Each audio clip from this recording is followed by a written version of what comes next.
Well, not quite the theme I was expecting there, but the Isle of Man government risks fanning the flames of a world on fire, according to the Green Party's Andrew Langan-Newton. But is he right? The claim is made as government looks to vary the conditions of Crogger's gas exploration licence, which has received intense scrutiny in recent Keys sittings. There does seem to be a growing chorus of international organisations and governments suggesting that further attempts to find fossil fuels will cause real danger to the future of humanity. But is this just scaremongering? I'm guessing, Andrew Langan-Newton, that you would suggest that it's not just scaremongering. No, I agree. So thank you for inviting me on the show, Phil Fastermy, to raise this issue. And I think it's really important, really germane, that we talk about this and we hold our MHKs accountable to what was talked about in the House of Keys last Tuesday, just under a week ago. And for those who are not sad politics geeks like you and me, what was happening? Because of course this isn't the first time this has been raised in the House of Keys. There's been a series of questions, haven't there? What particularly was there in the question time last week that got you so animated by this? So, as your listeners, I'm sure, will be aware, there's a private company in the Isle of Man which has been granted a licence by the Isle of Man government to explore for fossil fuels. That licence has a number of phases, and it was varied in 2022 to give an extension to that company for the time to explore. And last week in the House of Keys, from a number of members of the House of Keys, mainly member of the House of Keys, Mr. Thomas, but also Miss Christian, MHK.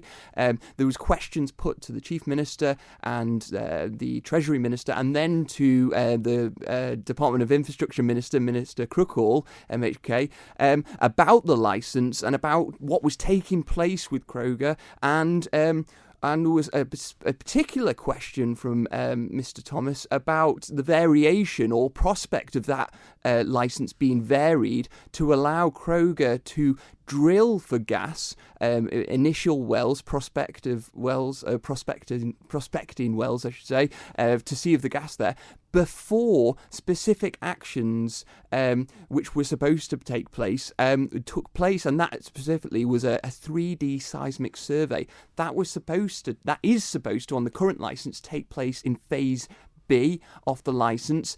And what Minister Crookall said was that Crogger have asked the Department of Infrastructure, the government by extension, to vary the licence so they no longer have to take that seismic survey before drilling and to go straight to the drilling in Phase C. Now, as you say, the Isle of Man Green Party were incensed by this. We have great concerns, which are on the record, as to why there's even a licence, why that has been granted and why it was varied in 2022. We wrote to the Minister of the Infrastructure at the time, which was Minister Crookall, and then was Minister Thomas, interestingly. And we wrote to him at the time before that at the time of that licence being varied. That was still varied to give the Crogger a longer period of time. Now, again, we're writing to the Minister before there is any variation to say to the Minister, if he decides to vary the licence, which we don't think should take place, he should take into account a list of things that we think are important, such as the duties of public bodies under the Climate Change Act, such as the Paris Agreement, an international agreement the Isle of Man has signed up to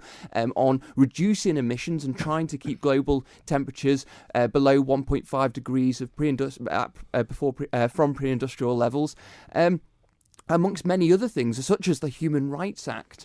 And we think the Minister, if he decides to take this decision, which we think would be very bad for the global environment, for the people and the environment in the Isle of Man, he should explain why the decision accords with those list of things. But surely, I mean, Crogger wouldn't spend the likely millions that are going to be involved just drilling a hole in the seabed on the off chance that they'll find some gas. They must have some pretty sound reasons for wanting to vary their licence and must have some fairly sound information that where they propose to drill is the right place, surely. Well, that's a hope. But that hope would have to be evidenced. I mean, when you're talking millions of pounds, that needs to be more than a hope, surely. Significant millions, but the cost would be so much to the Isle of Man environment if there was a well dug or drilled, and there were environmental consequences for it. We've seen countlessly around the world where there's been environmental costs to communities because of wells being badly drilled and leakages and explosions and things like that. So the appropriate safeguards in place, and we can't understand why the 3D seismic survey then should not take place before the drilling. These proper protection mechanisms are there to ensure that the next stages take place appropriately. So it hasn't been explained to the Green Party. We've only just written to the Minister last Friday, and so we haven't received a response yet, but once we have received that response, we'll be publishing that because this is a matter of public importance. But the government shouldn't just be handing out our environment to private companies without the proper processes being in place. And the guidance from the UK government shows that seismic surveys should take place prior to the drilling of any wells. So if the Isle of Man government decided, well, we're going to stand outside of the UK guidance from the regulator in the UK and allow drilling prior to a seismic survey, then that just seems entirely unusual and outside of the process, and that would deserve an explanation, and that poses a risk to the Isle of Man then if the guidance is otherwise than that. Many people will recognise that there's a very serious risk to Isle of Man government in that this year we are working on a £150 million deficit, and they will be attracted at the prospect of getting some income from exploiting the Isle of Man's gas reserves. Do you understand that sort of thinking, and that perhaps actually this is a convenient way to get us out of a particularly difficult financial hole that we seem to be in? I could understand people might come to that conclusion, but I think it's a paper-thin conclusion. We go back to 2018, where there was the first announcement about Crogga from the then Minister Boot and others, and the Green Party were on the radio at that time calling for it not to take place and a licence not to be issued, because we had just had the huge report from the IPCC showing that the world was now facing serious climate change, and it was the situation was only exacerbating. And the Isle of Man government proceeded, despite that report, despite all the evidence, to issue the licence. But at that time, my recollection is that Crogga were talking about it taking between 5 and 6 years for gas to come out of the ground anyway, and revenue presumably then to start to be generated once you've got gas, you can sell it. But if we're now in 2023, going into 2024, and we're talking about 5 to 6 years, we're talking about 2029, 2030. We're talking about the engagement then of Isle of Man government legal commitments to for interim reduction targets. One of our questions is, how does this decision, if it takes place to vary the licence, how does that accord to the Isle of Man government's legal obligations to reduce emissions by the 2030 target and then the next interim target of 2035? I think it's a 35% reduction from 2018 baseline for the 2030 target. So actually, I mean, the world is massively decarbonising. We see the pace of change in China, the amount of renewable energy that's built there, solar panels, batteries, wind turbines, air source heat pumps, electric vehicles. The world is massively decarbonising. And the IEA, in their report they released 2 weeks ago, they're saying there can't be any new gas exploration. There shouldn't be any new gas deposits coming out of the ground by 2030. So this actually would run contrary to that. So actually, is there going to be any money for gas by 2029, 2030? And I imagine, again, it's not for me to put words into ministers' mouths, although occasionally I try to.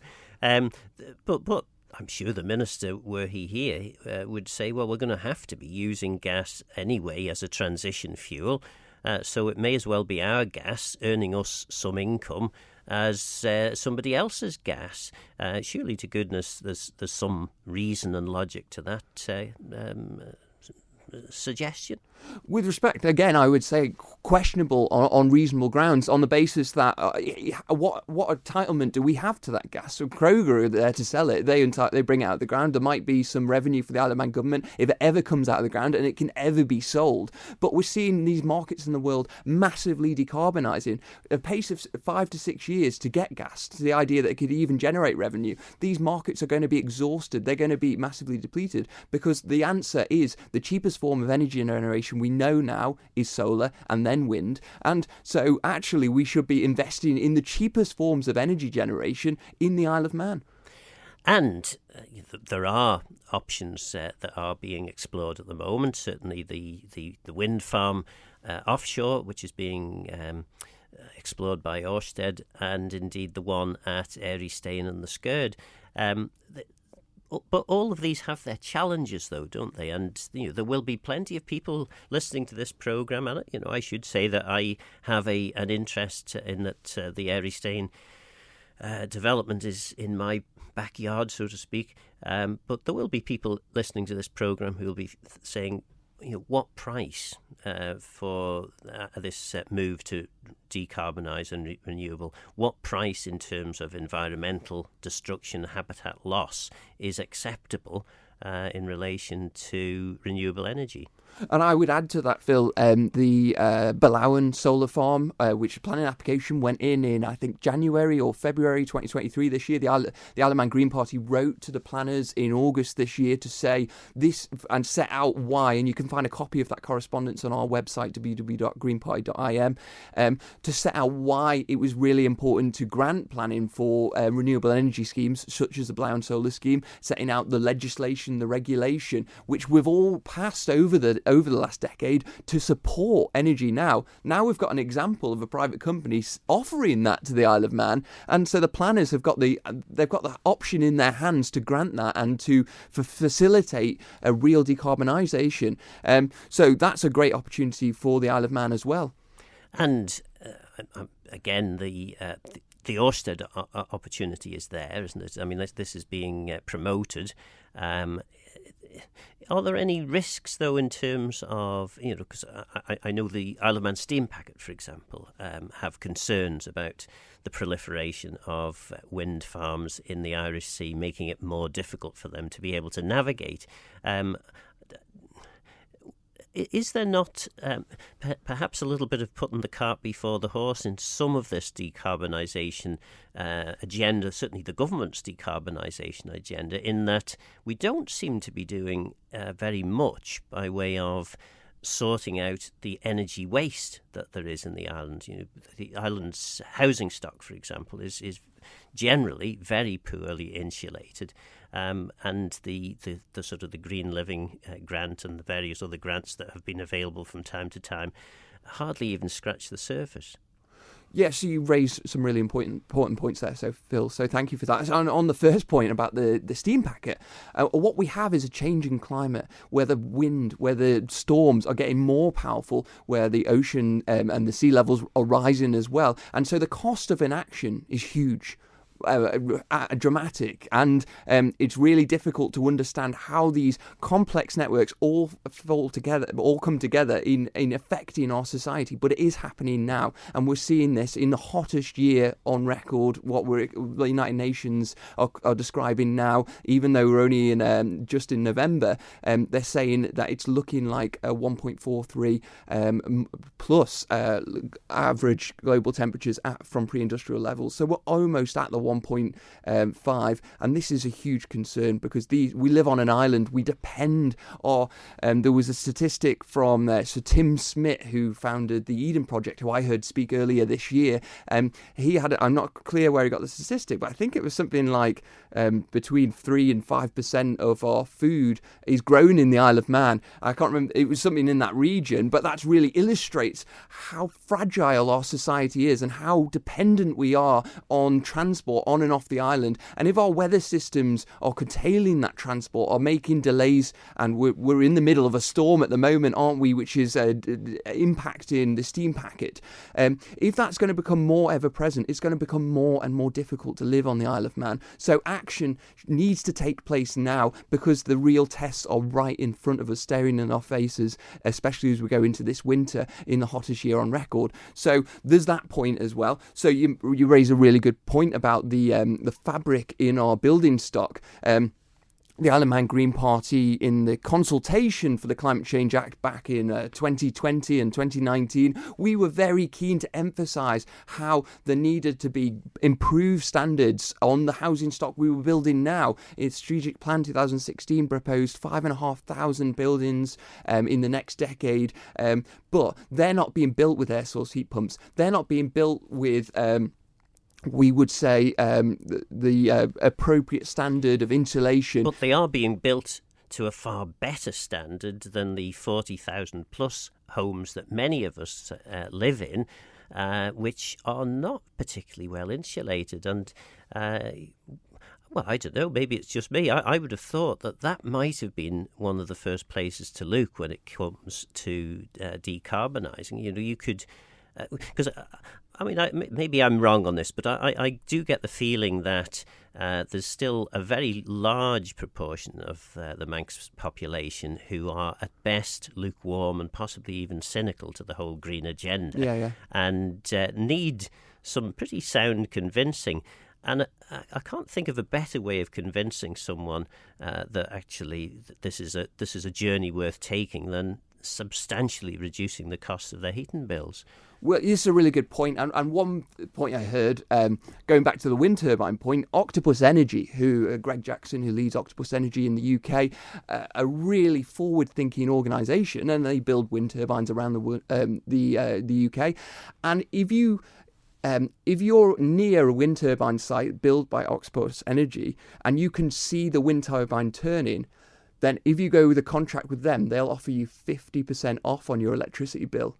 And since they've done that proposal, it's called the Octopus Energy fan page or something, or fan group. Since they've done that, they've got communities approaching them going, come and build your wind turbines near us. That's a way to capture the imagination and connect people with these turbines, these tall structures, which you'll be able to see, well, you specifically, but many others in the south of the island. I live in the south. I'm not sure if I'll be able to exactly see them from my house, but close by. That will connect them with the change that needs to take place to address this crucial issue of climate change that is materially affecting us now and will continue to do so at an increasing rate.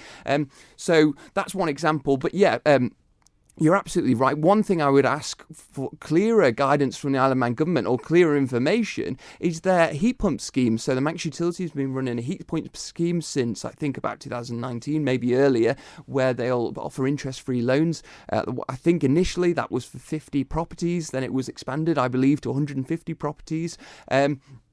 And I don't know. I've asked DEFRA for a current status on that. They weren't clear on what the status was. They said go and speak to Manx Utilities, because that's something that's really important, that can really aid the transition, because heat pumps, they are expensive. They are more expensive than gas or oil, but they're dramatically going down in price. Again, I think it was earlier this year that Octopus Energy in the UK announced a heat pump that was going to be built in the UK that, with government support in the UK, was only going to cost about £3,000 to certain households. That's not getting too far away from a gas boiler. So that's a very attractive change. That's going to improve and reduce in price. And so we need to start getting more Isle of Man government support for those in the Isle of Man. And one of the suggestions that I'm hearing, certainly I think the Architects Forum met and were told that actually we're a little bit concerned about the outlawing of fossil fuel boilers in future new developments. because our infrastructure is not up to the task. And that is a concern if it is true. And surely, to goodness, we need to get the Manx Utilities Authority needs to get at least a really good, sound, robust distribution network so that this electrification agenda can actually happen. Heat pumps can definitely work in the Isle of Man. We've got government-sponsored reports from experts from the UK that show that the case, and we've got so many examples now of heat pumps working really well in the Isle of Man. They work all around the world in the coldest climates much colder than the Isle of Man, and really effective. But they do need electricity. And I think this was the suggestion. If every new home has this requirement for electricity for the heat pump, there was a suggestion, and maybe MUA can come on a future programme and knock this suggestion on the head if it's incorrect. But that actually the network wasn't capable of delivering what the policy was suggesting at this stage. That's not to say it shouldn't or work couldn't be done to make it.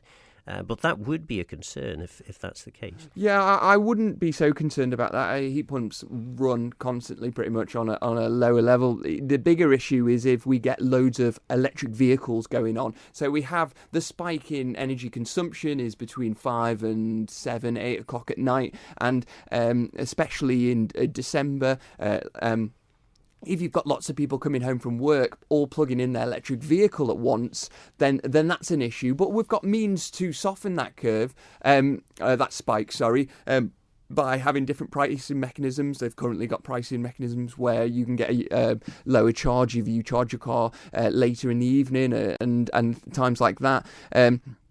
So, and especially in summer when we've got huge solar yields right in the middle of the day, you could offer free charging in the middle of the day from the Isle of Man government, and that could really soften the spike for later in the day. If they're so cheap to generate solar at that time, you're just passing that through to the consumer. Yeah, I haven't seen that concern lodged specifically against heat pumps, but more against electric vehicles because of the spike that takes place when they go on charge. There's no doubt, listening to you, that you are a very passionate advocate for the need to move to a decarbonised future. What would you say to the people, and I should say we're starting to reach the end of the programme now, so I have to be reasonably brief on this, but what would you say to people who are listening to this who are still somewhat cynical and a little bit lukewarm to the whole idea of moving in the direction of decarbonising? That's a great segue, Phil, because they should come along to the Isle of Man Green Party conference on Saturday, the 25th of November in Ramsey Courthouse in the afternoon, starting from 2 p.m. We've got 3 incredible speakers, one on artificial intelligence, one on climate change communication, and one on transforming education. And so come along, engage with the Isle of Man Green Party, bring your questions along and hear from some expert speakers about how we can transform our society to benefit everyone. And that's what the Green Party is about. And more renewable energy and transform our society now to invest in our children's future, but also in our future now. That's going to be better, make a more harmonious, more better, lower emissions, lower damage society for our environment and for the people who live in it. Well, Andrew Langan-Newton, are you chair of the Green Party? I'm the leader. Leader of the Green Party. Thank you very much for attending. Despite the theme music, this is agenda, not perspective. I'm not quite sure how I managed to get the perspective music in, but normal services will definitely be resumed next week. So what do you think? Is this just scaremongering? Is there actually a real need for quite dramatic change on the Isle of Man? Does the Isle of Man's contribution not really make a hip of the difference? Let me know your thoughts by contacting Phil Gorn at manxradio.com. I'm Phil Gorn. Go to Myos and Geisha Grum. Thanks for listening.